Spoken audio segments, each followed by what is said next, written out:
Contending for the faith is the responsibility of every believer. It is a primary, not a secondary issue. It is as important as anything else that we deal with as followers of the Lord Jesus Christ.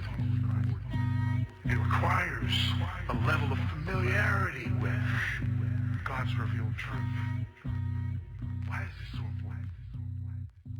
I'm glad you asked. Welcome to this edition of Coffee House Theology, where we discuss God, theology, and all things pertaining to life over cups of coffee. This is our midweek reading of the Valley of Vision. We've been doing this for close to 11. This will be the 11th reading of the Puritan Prayers, a collection of Puritan prayers. I highly recommend that you get your hands on this book if you never uh, had it or bless somebody with it. Um, and so I highly, highly recommend this book. If you like this episode, please share it with the people you love and even the people you don't. Like, share, subscribe. Please, I'm trying to get 100 subscribers so I could get a unique name tag for the YouTube channel. Thank you for joining me. Thanks again for the 1,000 listens. And so we'll proceed to read from the Valley of the Vision. Hope you have a cup of your favorite brew and enjoy the episode. It's called Man's Great End. Lord of all being, there is one thing that deserves my greatest care, that calls forth my ardent desires. That is, that I may answer the great end for which I am made, to glorify thee who hast given me being, and to do all the good I can for my fellow men. Verily, life is not worth having if it be not improved for this noble purpose. Yet, Lord, how little is this the thought of mankind? Most men seem to live for themselves without much or any regard for thy glory or for the good of others. They earnestly desire and eagerly pursue the riches, honors, pleasures of this life, as if they are supposed that wealth, greatness, merriment could make their immortal souls happy. But alas, what false, delusive dreams are these, and how miserable ere long will those be that sleep in them. For all our happiness consists in loving thee, and being holy as thou art holy. Oh, may I never fall into the tempers and vanities, the sensuality and folly of the present world. It is a place of inexpressible sorrow, a vast empty nothingness. Time is a moment, a vapor, and all its enjoyments are empty bubbles, fleeting blasts of wind from which nothing satisfactory can be derived. Give me grace always to keep in covenant with thee, and to reject as delusion a great name here or hereafter, together with all sinful pleasures or profits. Help me to know continually that there can be no true happiness, no fulfilling of thy purpose for me apart from a life lived in and for the Son of thy love. You know, it reminds me of the passage where it says that all is vanity.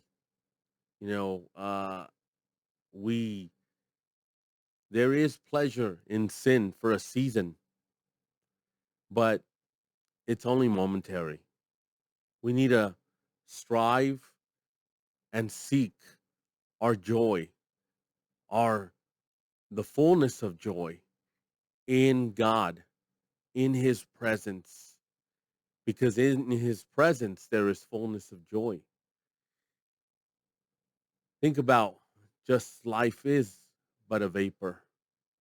And 2020 is a year for the history books. But, God is in control, he is sovereign, and he is good. And a good God is sovereignly orchestrating all things to work together for good for them that love God and are the called according to his purpose. Friends, family, I hope and I pray that we would fix our affections on the God who set his affections on us, that we would fix our eyes on Jesus, the author and the perfecter of our faith, who for the joy set before him endured the cross, despising its shame, and he sat down at the right hand of the majesty on high, where he intercedes for you and I. And that should give us great comfort, that the God of all comfort will comfort us as he's interceding and seeking our good and his ultimate glory in whatever you are going through.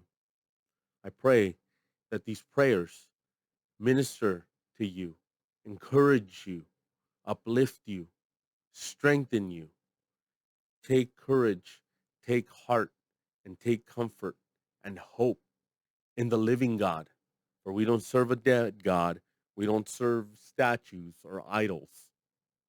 We serve the living and eternal God, the one true God, the one who spoke and the heavens came into existence out of nothing. I hope you enjoyed this midweek reading of Coffee House Theology, the Valley of Vision. I pray that you would share this with the people you love and even the people you don't. Until next time, I want to remind you that theology matters.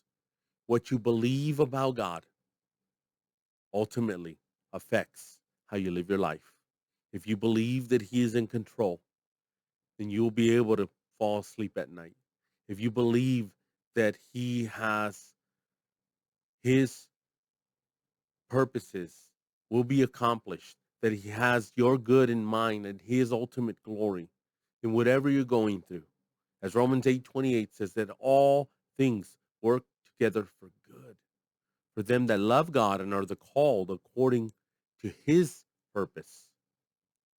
Friends, I pray that you take comfort in the God of all comfort and that you would be encouraged and ministered to and refreshed with this short reading.